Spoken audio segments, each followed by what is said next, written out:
বিদায় জিনিসটা বড় কষ্টের, তাই না? হোক না সেটা ক্ষণিকের কিংবা চিরদিনের। আমাদের জীবনে কখন যে কিরকম আনন্দের মুহূর্ত আসবে বা দুঃখের মুহূর্ত আসবে তা মহান আল্লাহ তাআলা ছাড়া হয়তো কেউ জানে না, তাই না? আর এই সুখ দুঃখ নিয়েই গড়ে ওঠে একটা গোটা সংসার। আর আপনাদের মতো যদি বন্ধু পাওয়া যায় তাহলে তো আমি ধন্য। আপনাদের সকলকে পাশে চাই, থাকবেন তো আমার পাশে। অত ভেবেচিন্তে কথা বলতে জানি না হয়তো, জানেন? আমি যেমন আমি ঠিক তেমনই আপনাদের সাথে কথা বলতে পছন্দ করি। আপনাদের কেমন লাগছে সেটা অবশ্যই কমেন্টে জানাবেন। চলুন আজকের একটি নতুন আয়োজন শুরু করছি, নতুন একটি দিনের সাথে। আসসালামু আলাইকুম। উত্তর দিনাজপুর জেলার ছোট্ট একটি গ্রাম থেকে আমি পায়েল। আমার নতুন ব্লগে আপনাদের সকলকে জানাই অনেক অনেক ভালোবাসা। সকালবেলা উঠেই ঘুম থেকে দেখেন উঠানটা পুরো ঝাড় দিয়ে দিচ্ছি, কারণ বাসি উঠোনটাকে পেরোতে নেই, জানেন? সেই জন্য ভাবলাম চলুন সর্বপ্রথম আগে আমি উঠানটাকে তারপরে সংসারের হাজারটা কাজ নিয়ে ব্যস্ত হয়ে পড়বো। বাপরে বাপ, এই যে আয়ান সোনা এখনো ঘুম থেকে উঠেনি, জানেন? আর আয়ানও কিন্তু আজকাল এত চালাক হয়েছে যে কি বলবো। আর আজ মনটা একটু খারাপই বলতে পারেন, কারণ আজকে বাবা হয়তো বাড়িতে চলে যাবে।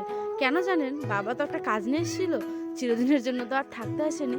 তাই আসলে যেমন আনন্দ হয়, এক রাত যখন চলে যায় মন খারাপ হয়, জানেন? ভারী দুঃখ হয়। আজ এখন ভয়েস দিচ্ছি আর এই টাইমে গতকালে বাবা কিন্তু আমার বাড়িতে বসে, আমার ঘরে বসে চা খাচ্ছিল। তো এটাই হচ্ছে মানুষের জীবন, এই আছে তো এই নেই। তো চলুন, কি আর হবে, আসা যাওয়া তো লেগেই থাকে। মন খারাপ হলেও মনটাকে বুঝিয়ে নিতে হয়, আবার তো দেখা হবে, তাই না? তো বলতে বলতে উঠানটাও আমার প্রায় ঝাড় দেওয়া হয়ে এসেছে। আমাদের বাড়ির উঠানটা কিন্তু বিশাল বড়, এদিকে আছে ওইদিকে আছে, দেখছেন কালু আর লালু সকাল সকাল কিন্তু দাদা তাদেরকেও বের করে দিল। আর আমি একটু বাড়ির চারদিকটা ঝাড় দিয়ে পরিষ্কার করে নিচ্ছি, কারণ এই যে বাড়ির মেন আর কি আমাদের উঠোনটাই এত বড় উঠোন। বাড়ি প্রথমে যখন আমি ঝাড় দিতাম আমার তো পুরো কোমরটাই ব্যথা হয়ে যেত, এখন অভ্যাস হয়ে গেছে। তাই সকালে উঠেই এই উঠানটা ঝাড় দিলে গোটা মানে দিনটাই বেশ ভালোভাবেই যায় আর কি। কেন জানেন? পুরো একদম ফিট হয়ে যায়। তো চলুন, আর বেশি বকবক কি করব বলুন? আপনাদেরও হয়তো বোরিং লাগছে, তাই না? কিন্তু আমি যে আপনাদের সাথেই গল্প করে থাকি, কি আর করা যাবে।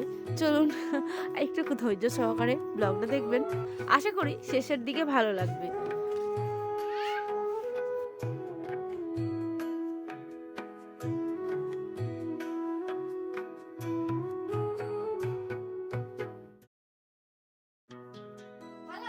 তারপরে ঘরে এসে দেখি মানে পুরো বিছানাটাকে কমপ্লিট করে নিলাম। এই যে সোফাটাও প্রায় গোছানো কমপ্লিট, ডাইনিং টেবিলটাও হালকা হালকা করে ভালো মতো করে পরিষ্কার করে নিয়েছি। চলুন, ঘরের কাজ তো প্রায় কমপ্লিট। আর এই যে বারান্দাটাও ভালোভাবে বিছানাটাকে ঝেড়ে একটা পাটি বিছিয়ে দিয়েছি।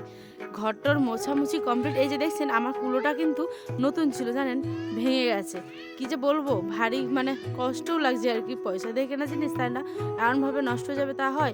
দেখা যাক কী হয়, ওটাকে সেলাই করতে দিতে হবে। তারপরে বাইরে কলপারে চলে এসেছি এই যে কাপড়গুলোকে ধোয়ার জন্য। কয়েকখানা কাপড় ছিল, প্রতিদিনই তো কম বেশি দিতে হয়।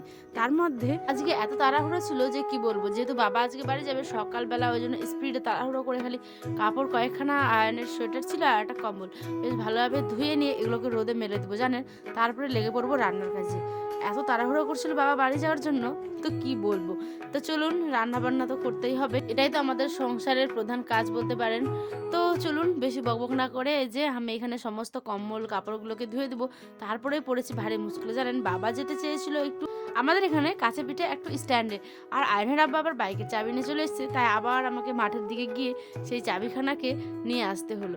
যেহেতু বাবা যাবে তা আমি চাবিটা তো নিয়ে আসতেই হবে, তাই না? এই যে আমি এখন দৌড়ে দৌড়ে তাড়াহুড়ো করে একদম গেছি। এই যে চাবিটা এখন বাই চান্স হাতে পেয়েছি, নাহলে আয়নের আব্বা আবার বেরিয়ে যাচ্ছিল, মানে অন্যদিকে চলে যাচ্ছিল। কোনো রকমে পেয়েছি, বাপরে বাপ। লাস্টে এই যে বাড়ি ফিরেই রান্নাবান্নার কাজ শুরু। এখানে বসিয়ে দিয়েছি হচ্ছে শুকনো কাঁচা লঙ্কা আর হচ্ছে গিয়ে গোটা জিরে ফোড়নে দিয়ে বেগুন আলুর একটা ভাজা করব, আর মাংসের ঝোল করব, আর একটু করব সেমাই। আজ বেশি কিছু রান্না করার সময় নেই, যেহেতু বাবা তাড়াহুড়ো করছে সেই জন্য। তো চলুন এটাকে এখন ভাজাভাজি করছি। দেখুন, হলুদ লবণ কিন্তু দিয়ে দিলাম। তারপর এটাকে গায়ে হলুদের মতো করে বেশ ভালোভাবে করেই নাড়ানাড়ি করে বন্ধ করে দেবো কিছুক্ষণের জন্য।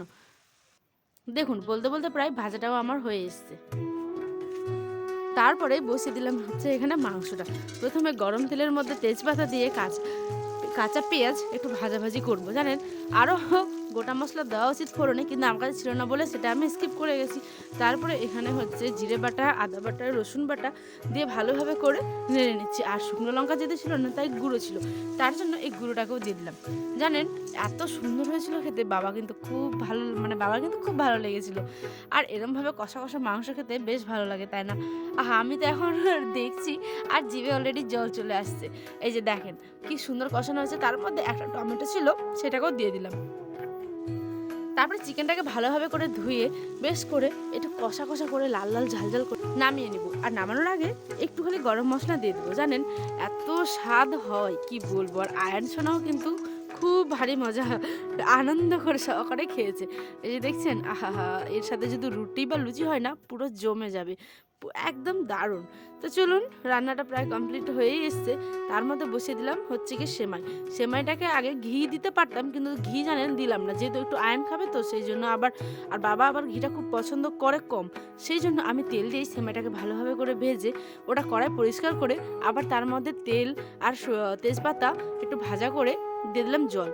জলের পরে দিয়ে দিব হচ্ছে গিয়ে চিনি। আর এখানে নারিকেল কুচি, কাজু, কিশমিশ অনেক কিছু দেওয়া যেত, আমার কাছে সে সমস্ত কিছু তাড়াহুড়োর মধ্যে ছিল না, সেই জন্য আমি নিইনি। আর আমার বাবা কিন্তু এরকম খেতেই পছন্দ করে, সিম্পল। তো এই যে তারপরে দিয়ে দিলাম হচ্ছে গিয়ে দুধ। চলুন, সেমাইটাও আমার প্রায় কমপ্লিট। আর ওদিকে কিন্তু ওরা প্রায় খেতেই বসে গেছিলো। খাওয়া শেষের দিকে ওদেরকে সার্ভ করে দিয়ে আসি। দেখা হচ্ছে একটু পরে, দাঁড়ান। ভাই চলাচ্ছে নানু।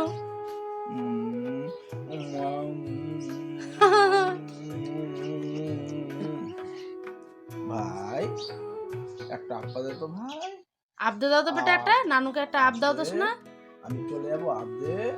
দাও একটা আবদে দাও মা, একটা আবদে দাও। মাছ খেলাবো আবার দে। আপা আপা কেমনি আপা দে ভাই? হ্যাঁ আপা কেমনি দেখে একটা আপা দে তো। হ্যাঁ না আপা দে তো ভাই একটা আপা।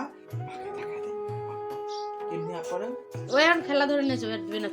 এই যে এখানে এখানে এখানে এখানে কে দিবে নাম তালে? নেমে যাও, নেমে যাও। নাম তালে নাম। নাম বাবার কোলে তুমি নেমে যাও। এই যে এখানে এখানে এখানে এখানে এখানে। ওই আর দিবে না, বদমাশ হয়ে গেছে এখন।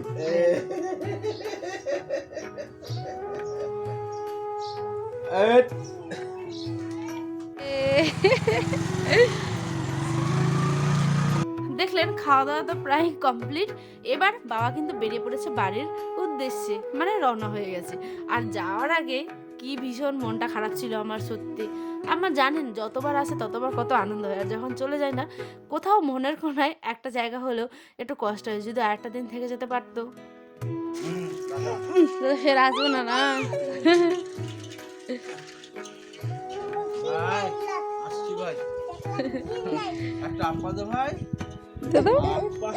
তুমি নাই, তুমি নাই, চলো চলো চলো, দেরি আছে, যাও তোমার।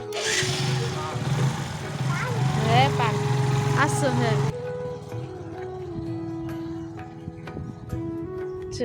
হ্যাঁ মা। হ্যাঁ, ওরও নানা হয়, তোরও নানা হয়। আয়নের মন ভীষণ খারাপ হয়ে গেছে, ওর নানু চলে গেল, ওই আর ক্যামেরার দিকে দেখবেই না।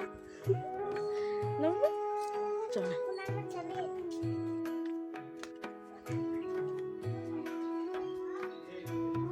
চলে যাওয়ার পর আমি এখানে আয়ন সোনাকে ঘুমিয়ে টুমিয়ে দিয়েছি, স্নান টান করে খাইয়ে টাইয়ে। আর আমিও স্নান করে একটু রোদ্রে মানে বসে কিছুক্ষণ চুলগুলোকে শুকিয়ে নিচ্ছিলাম। আর এই যে তারপরে যতগুলো কাপড় কেচেছিলাম সমস্ত কিছুই আবার আমাকেই তো গুছাতে হয়, তাই না? তাই একের পর এক জিনিসগুলোকে ভালোভাবে করে মানে তাদের নিজের নিজের জায়গায় গুছিয়ে ঢুকিয়ে দিচ্ছি। এই যে বালিশের কভারগুলো এত বিরক্তি লাগে ঢুকাতে, কি বলবো, আমাকেই তো করতে হয়, আয়নের আব্বা একদমই করবে না। আর আয়ান সোনা অনবরত এত দুষ্টমি করছিল যে আমি পুরো নাজেহাল হয়ে যাচ্ছিলাম। একবার তাকে দেখুন, ওই যে আমি এখন এত নিচে যা দৌড়াদৌড়ি করছিল যে আমি ওকে খাটের মধ্যে বসিয়ে দিয়েছি। আমি বলছি তুমি ওখানে থাকো, আর আমি এদিকে চট জলদি করে পুরো এক ঢিপ মানে কাপড় হয়েছিল জানেন, বাপরে বাপ, পুরো গুছিয়ে মানে অত কিছু যদি দেখাতে যাই তাহলে একটা সিনেমা হয়ে যাবে। তাই এটা শেষের দিকে এই মানে ক্লিপটা শেয়ার করেছি। আর এখন বাজে ঠিক ওই 5:30 থেকে 6টার মধ্যে, মানে প্রায় সন্ধ্যাবেলা হয়েই গেছে। তাই ঘরের লাইটটাকেও জ্বালিয়ে দিলাম।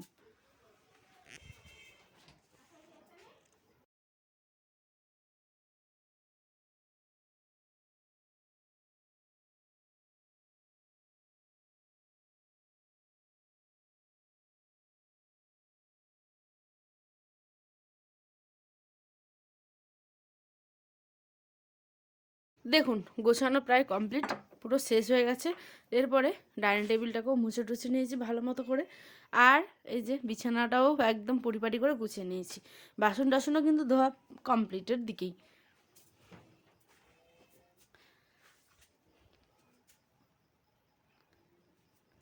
আর এদিকে আয়নসোনাকে রেডি করছিলাম একটু বাইরে তাকে ঘুরতে নিয়ে যাব, সেই জন্য মানে একটু সাইকেল নিয়ে এদিকে রাস্তার দিকে ঘুরতে নিয়ে যাব এই সন্ধ্যা সন্ধ্যার ঠিক মানে অতটা তো অন্ধকার হয়নি, একটু বিকাল বিকাল হয়েছে, সেই জন্য ভাবলাম চলুন ওকে জামা কাপড় পরিয়ে দিই, তারপরেই নিয়ে চলে যাব বেড়াতে।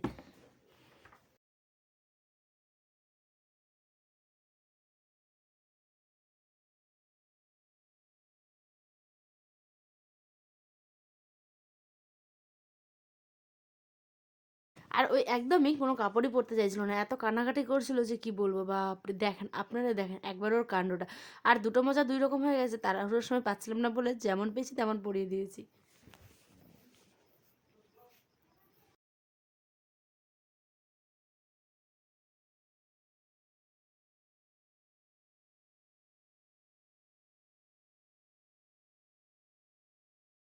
এই যে বেরিয়ে পড়েছে আয়নের সেই বাহনটাকে নিয়েই, মানে সাইকেলটাকে নিয়েই।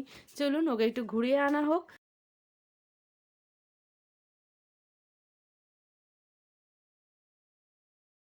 তাহলে চলুন আজ এ পর্যন্ত, দেখা হবে অন্য একটি ব্লগে। সকলে ভালো থাকবেন, সুস্থ থাকবেন, আল্লাহ হাফেজ। সকলকে জানাই গুড নাইট, টাটা।